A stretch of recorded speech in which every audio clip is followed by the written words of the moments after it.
అందరికీ నమస్కారం. తెలుగు కథామాలకు స్వాగతం.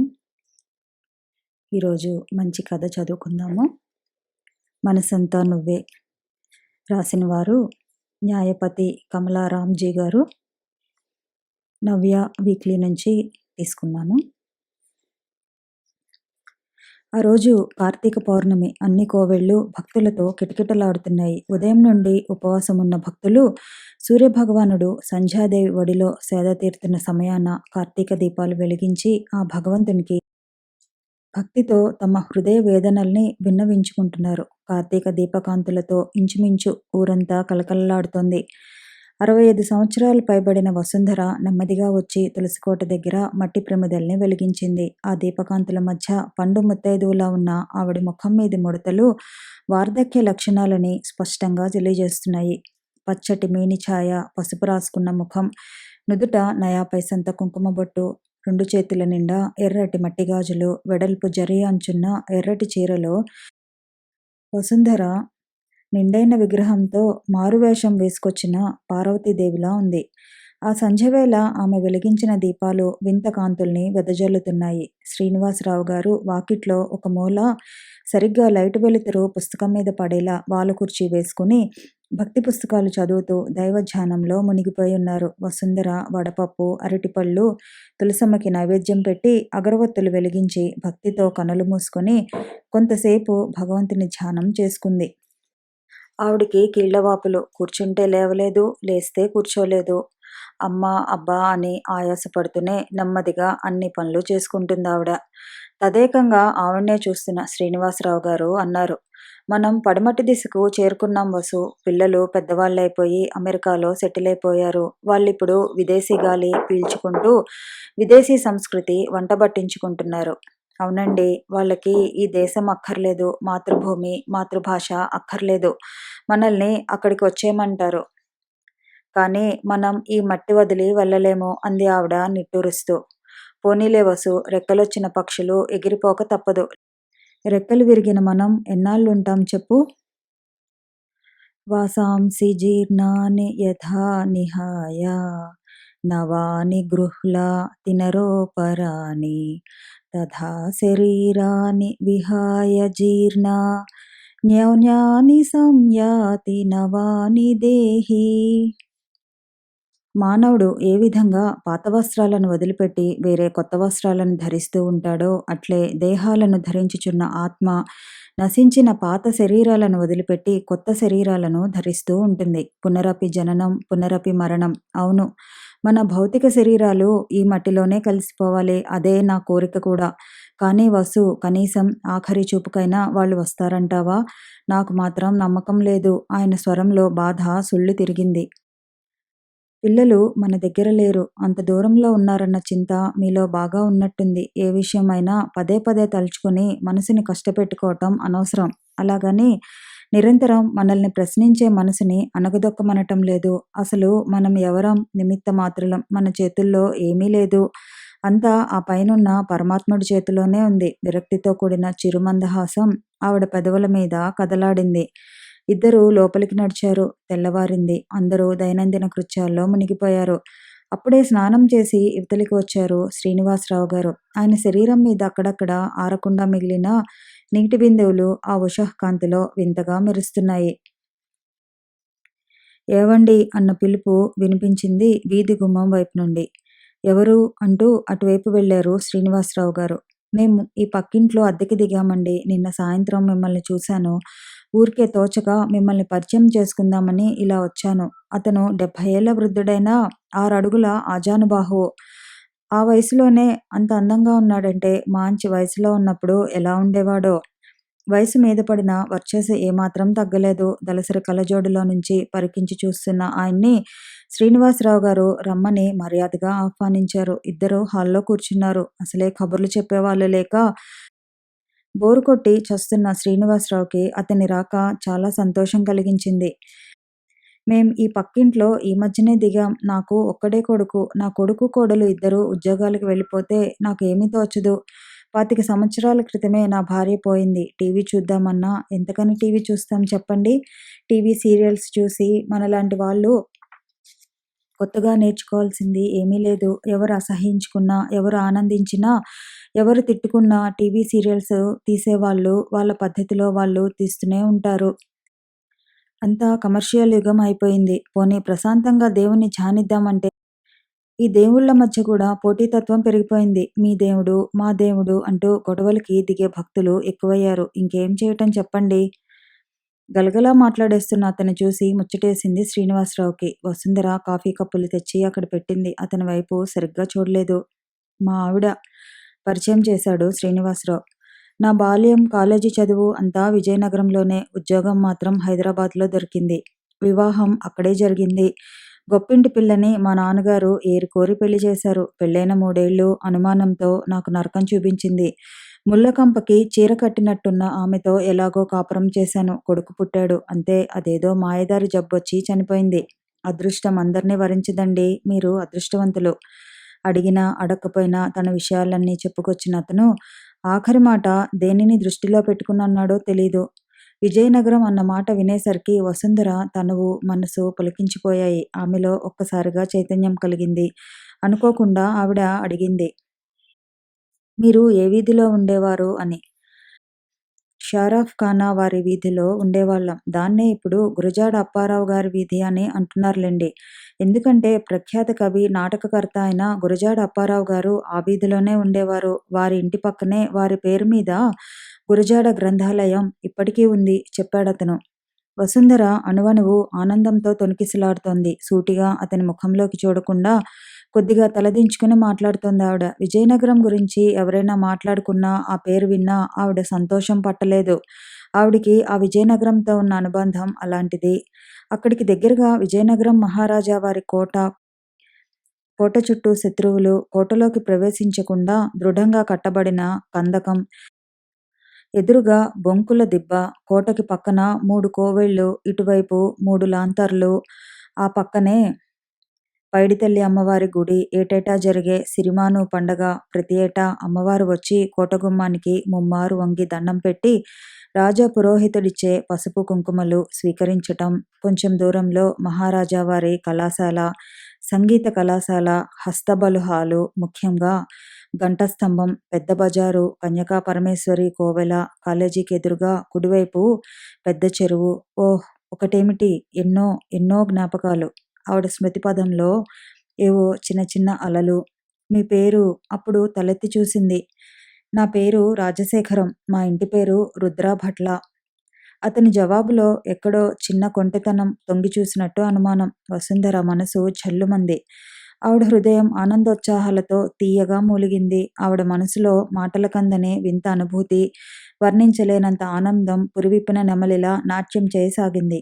రాజశేఖరం, రాజశేఖరం, రుద్రా భట్ల రాజశేఖరం. ఎలా మర్చిపోతుంది తను? ఎలా మర్చిపోగలదు తను? ఈ వయసులో గుండెలో పరిమళాలు నింపవచ్చిన పూగుత్తిలా, అణువణువున మోహన ప్రకంపనలు పలికించే వీణానాదంలా, మధురమైన రసాస్వాదంలా ఆమె మనసు భాషకందని భావంలా తీయగా మూలిగింది. అంటే అతను నన్ను పోల్చుకోలేదన్నమాట. నేను రాజశేఖరం, నీ వసుని. చూడు, బాగా చూడు అని గట్టిగా అరిచి చెప్పాలనిపించింది. కానీ ఎలా చెప్పటం? పక్కన భర్త ఉండగా ఎలా చెప్పటం? ఎలా? ఎలా? ఎలా తెలుపను నా మనసులోని మాటను, ఈ గుండెలోని బరువును? ఇన్నాళ్లుగా మోస్తున్న ఈ తీయని భారాన్ని ఎలా దింపుకోను? ఆమె అక్కడ ఒక నిమిషమైనా నిలబడలేకపోయింది. లోపలికి వచ్చేసింది. శరీరం ముసలై ముడతలు పడినా మనసుకి ముసలితనం లేదు. తనేమిటి కృష్ణ, రామ అనుకోవాల్సిన ఈ వయసులోనే తను అతని గురించి ఆలోచించటం ఏమిటి? తన పిచ్చి మనసు చిత్రంగా ఇంతటి భావోద్వేగానికి లోనవుతోందేమిటి? తన మనసులో రేగుతున్న ఈ భావ సంచలనాన్ని తన భర్తే కాదు, ఆ భగవంతుడు కూడా ఊహించలేడు. తన మనసు అట్టడుగు పొరల్లో పదిలంగా దాచుకున్న ఆ అనుభూతుల్ని నెమరు వేసుకునే ప్రయత్నంలో ఉంది ఆమె. ఆవిడికి అంత చలిలోనూ చెమట్లు పట్టాయి. ఆవిడ మనసు ఒక్కసారిగా 50 సంవత్సరాలు వెనక్కి వెళ్ళింది. అప్పుడు వసుంధర వయసు 18. విరబూసిన విరజాజిలా, మంచు బిందువులతో తడిసిన ముద్దమందారంలా ఉండేది. వాళ్ళింటి పక్కనే రాజశేఖరం వాళ్ళు ఉండేవారు. పక్కపక్క ఇల్లు కావటం వల్ల కాలేజీలో చదివేటప్పుడు ఇద్దరూ ఒకరి నోట్సులు ఒకరు ఇచ్చిపుచ్చుకునేవారు. తను ఒకరోజు కనిపించకపోయినా రాజశేఖరం ఒడ్డున పడ్డ చేపలా విలవిల్లాడేవాడు. తను కూడా అంతే. రాజశేఖరాన్ని చూడకుండా ఒక్కరోజైనా ఉండలేని స్థితికి వచ్చింది. అతను కనిపించకపోతే పిచ్చెత్తినట్టుగా ఉండేది. అది ఎన్ని జన్మల బంధమో మరి. ఒకరంటే ఒకరికి ఆరాధన, ప్రేమ, ఇష్టం, ఆకర్షణ, అభిమానం, అనురాగం అన్నీ ఉండేవి. కానీ అప్పటి రోజులు వేరు. అందరి ముందు మనసు విప్పి మాట్లాడుకునే ధైర్యం లేకపోయినా తన పట్ల ఉన్న ఆరాధన అతని కళ్ళల్లో స్పష్టంగా అగుపించేది. ఎవరూ లేని సమయం చూసి ఒకరోజు ధైర్యం చేసి, "నువ్వు చాలా అందంగా ఉంటావు వసు. నువ్వంటే నాకు చాలా ఇష్టం. నా మనసంతా నువ్వే నిండిపోయి ఉన్నావు. ఈ ప్రేమని పదిలంగా గుండెల్లో దాచుకోవాలో, లేక గుండె గుడిలో నిన్ను దేవతగా పూజించుకోవాలో, లేక పెద్దలనెదిరించి అమాంతం నిన్ను ఎత్తుకుపోయి గాంధర్వ వివాహం చేసుకోవాలో ఏదీ తేల్చుకోలేక నా మనసు నలిగిపోతోంది వసు" అన్నాడు రాజశేఖరం. వసుంధర చాలా సిగ్గుపడిపోయింది అతని మాటలకు. సప్తవర్ణాల ఇంద్రధనస్సు మీద కూర్చుని గాల్లో తేలిపోతున్నట్టు వింతైన అనుభూతి కలిగింది ఆమెకి. మరి అంత సిగ్గైతే ఎలా? నా మనసులోని మాటను ఎలా తెలుపను ఈ సిగ్గుల మొగ్గకి? వసూ, మనది జన్మజన్మల బంధం. నీకోసం నేను, నా కోసం నువ్వు పుట్టాం.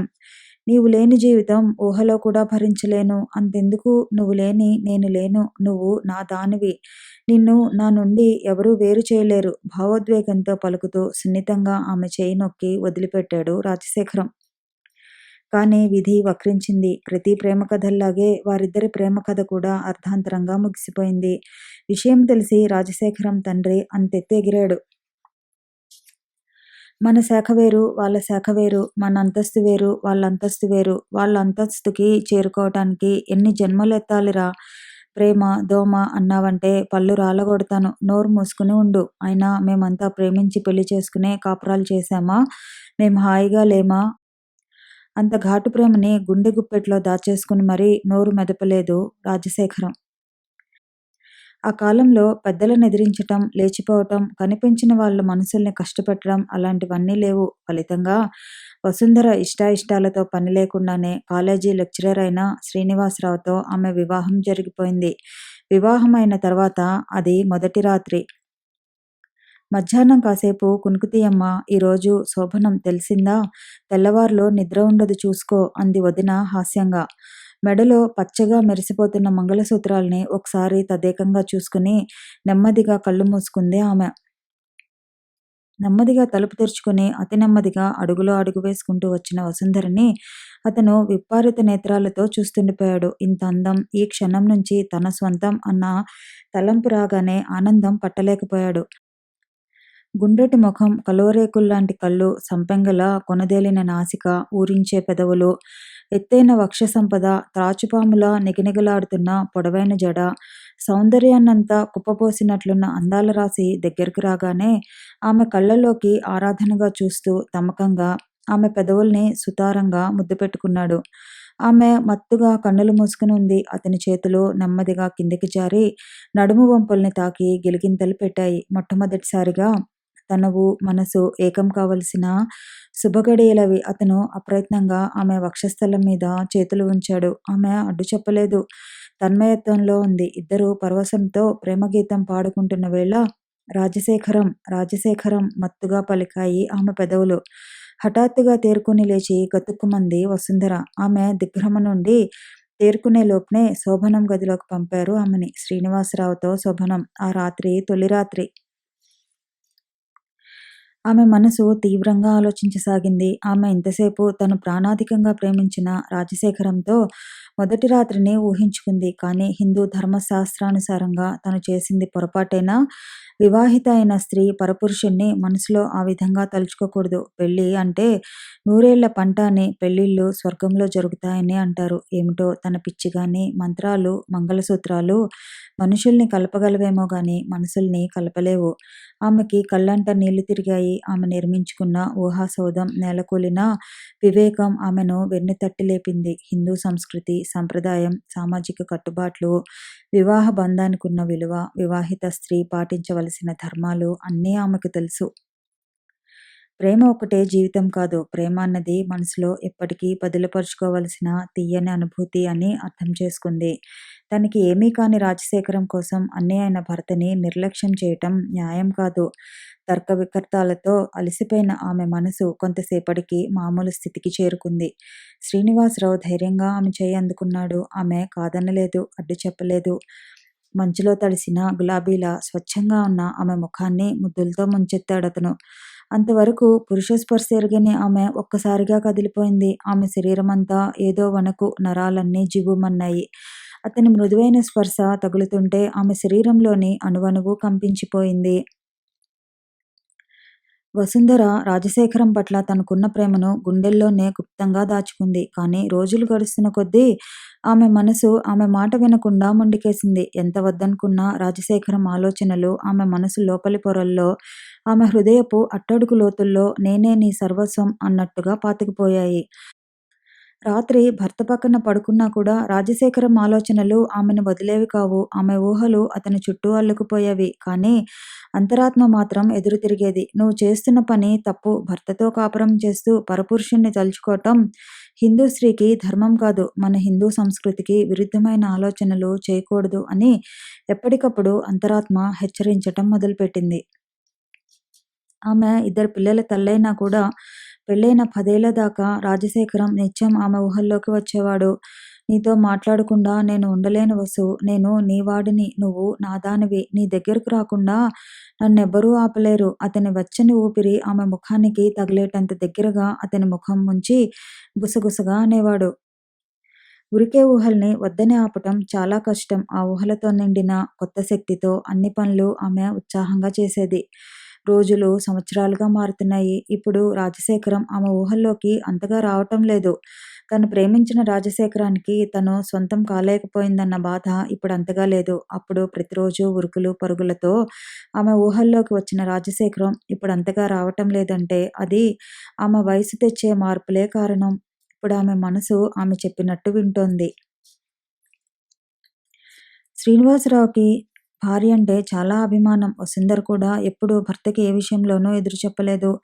వేళవేళలా భర్తకి కావలసినవన్నీ సమకూరుస్తూ మంచి భార్యగా, మంచి ఇల్లాలుగా, మంచి తల్లిగా సర్టిఫికేట్లు సంపాదించుకుంది. కాలంతో పాటు వయస్సులో కూడా మార్పులు రావటం సహజం. శ్రీనివాసరావు గారు రిటైర్ అయిన తర్వాత ఆ భార్యాభర్తలిద్దరూ పూర్తిగా ఆధ్యాత్మిక చింతనలో పడ్డారు. శ్రీనివాసరావుకి 70 సంవత్సరాలు దాటిపోయాయి. వసుంధర శరీరం ముడతలు పడింది. జుట్టు నెరిసింది. ముందర పళ్ళు రెండూ ఊడితే కట్టించుకుంది. ఇద్దరూ భగవద్గీత చదవటం మొదలెట్టారు ఈ మధ్యనే. భూమిలోకి బలంగా వేళ్లు నాటుకుపోయిన మహావృక్షాన్ని కూకటి వేళ్లతో సహా ఎవరో పెకిలించినట్లుగా అతని ఊహల్ని ఇప్పుడు ఆమె తన మనసులోంచి పూర్తిగా తొలగించేసింది. భక్తి మార్గం వైపు మళ్లిన ఆమె మనసుకి ఇప్పుడు రాజశేఖరాన్ని తలుచుకోవటానికి టైం లేదు. నిజంగా మనసు చేసే గారడీలు అన్నీ ఇన్ని కావు. మనసు చాలా చిత్రమైనది. ప్రపంచంలోకెల్లా అంతుపట్టనిది ఎవరి మనసులో ఏముందో తెలుసుకోవటం.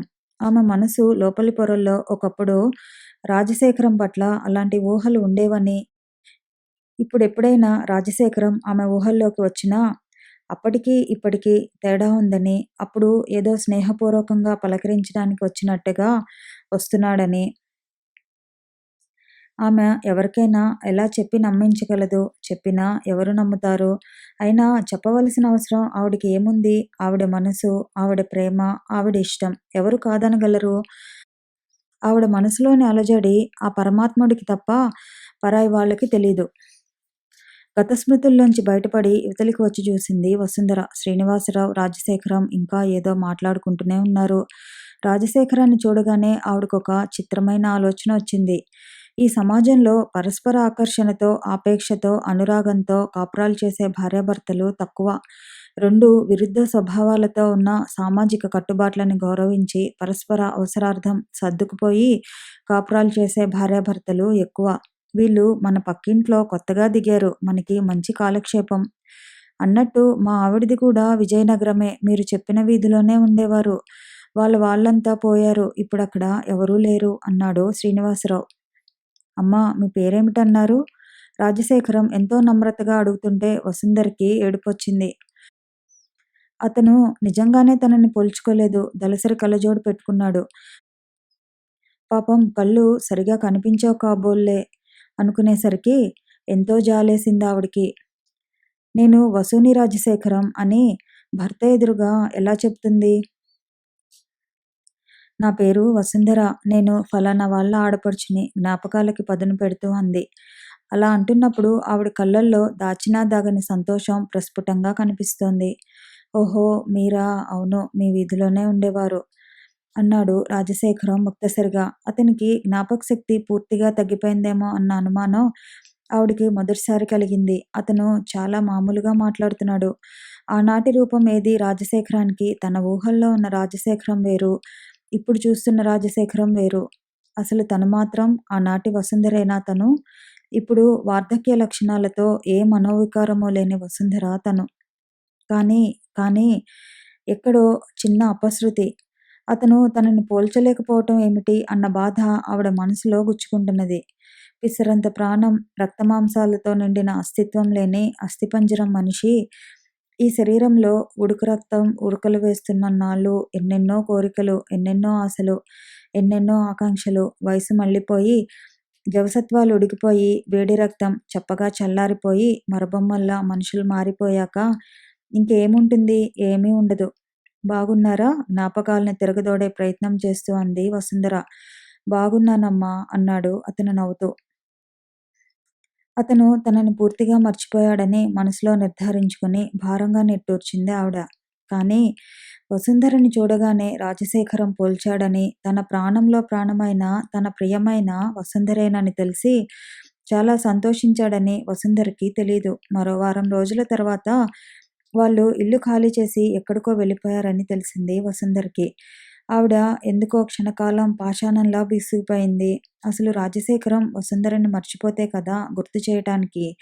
ప్రశాంతంగా సాగే సరోవరంలో చిన్న రాయి పడినా నీరు కల్లోలం అయిపోతుంది అనుకున్నాడు విరక్తిగా రాజశేఖరం. ఈ కథ మీకు నచ్చిందని అనుకుంటున్నాను. ఈ వీడియో నచ్చితే లైక్ చేయండి, షేర్ చేయండి, కామెంట్ చేయండి.